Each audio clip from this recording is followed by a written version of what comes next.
હે પ્રભુ, ઘણા મારા સતાવનારાઓ અને મારા વિરોધીઓ છે, પરંતુ હું તમારી સાક્ષીથી વિચલિત થતો નથી.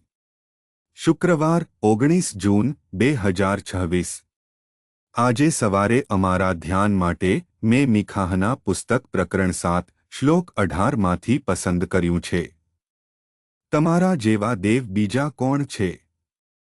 કારણ કે તમે તો પાપ માફ કરો છો અને તમારા વારસાના બચેલા ભાગના અપરાધને દરગુજર કરો છો. તમે પોતાનો ક્રોધ કાયમ રાખતા નથી, કારણ કે તમે કરુણામાં જ રાચો છો. સુપ્રભાત મિત્રો. ભગવાન ગુસ્સે થવા કરતાં વધુ પ્રેમાળ છે. ચાલો આપણે આ શ્લોક પર ધ્યાન આપીએ. આજની સવારના ધ્યાનની થીમ છે, અડગ પ્રેમમાં આનંદ થાય છે. ભગવાન ચોક્કસપણે પ્રેમાળ અને દયાળુ છે, કારણ કે તેણે આપણને તેની છબીમાં બનાવ્યા છે અને માણસની આજ્ઞાભંગ પછી માણસ સ્વર્ગ ગુમાવ્યો અથવા પાપને કારણે ભગવાન સાથેનો સમાન પ્રકારનો સંબંધ ગુમાવ્યો. જો કે મનુષ્ય પાપ કરવાનું ચાલુ રાખે છે અને વિવિધ રીતે ભગવાનથી દૂર જાય છે.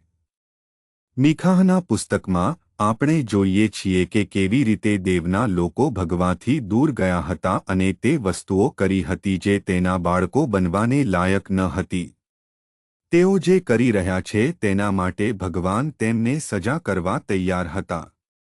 જો કે મીકાહના પુસ્તકના છેલ્લા કેટલાક શ્લોકમાં પ્રબોધક ભગવાન શું છે તે વિશે વાત કરે છે અને તે કહે છે કે ભગવાન જેવું કોઈ નથી કારણ કે તે માફ કરે છે.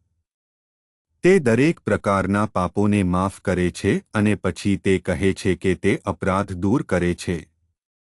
તે ખરેખર આપણને શુદ્ધ કરે છે. આપણે જે પણ હોઈએ તે ખરેખર માફ કરવા તૈયાર છે. તે કાયમ માટે ગુસ્સે નહીં થાય કારણ કે ભગવાન પ્રેમાળ અને દયાળુ છે. ભગવાનનું પાત્ર પ્રેમ અને દયાથી ભરેલું છે અને અડગ પ્રેમને કારણે ભગવાન આપણને માફ કરવા તૈયાર છે. ભગવાન આપણને સ્વીકારવા તૈયાર છે. પ્રભુ આપણા જીવનને પરિવર્તિત કરવા માટે તૈયાર છે અને ભગવાન ઈચ્છે છે કે આપણે આપણા ભગવાન બનીએ અને તે અમને તેના બાળકો તરીકે સ્વીકારે છે. આપણે જે પણ રહ્યા છીએ તે જાણવું આપણા માટે કેટલું અદ્ભુત છે. ભગવાન ખૂબ પ્રેમાળ છે. તે આપણને આલિંગન આપે છે અને તે ઈચ્છે છે કે આપણે તેના પોતાના બનીએ.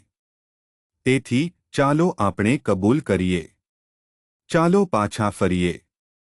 ચાલો આપણે પસ્તાવો કરીએ અને ચાલો આપણે આપણા પાપી સ્વભાવને સ્વીકારીએ અને સ્વીકારીએ કે ભગવાન પ્રેમાળ અને દયાળુ છે જેણે આપણને સ્વીકાર્યા છે.